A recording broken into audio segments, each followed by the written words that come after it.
kind word. Today we are going to see International Day of Living Together in Peace.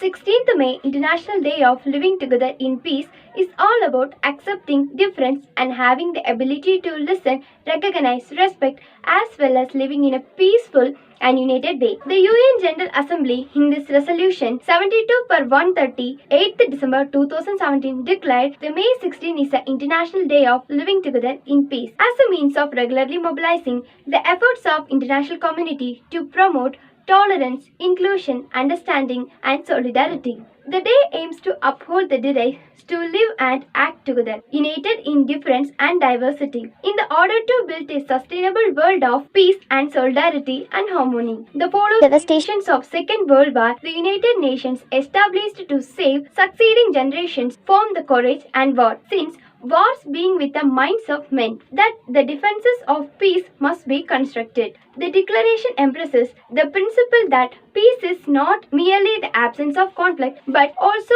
requires a positive dynamic participatory process in which dialogue and encourage and conflicts are resolved in a spirit of mutual understanding and cooperation. Thank you for watching this video. Bye bye. We will see you in the next video.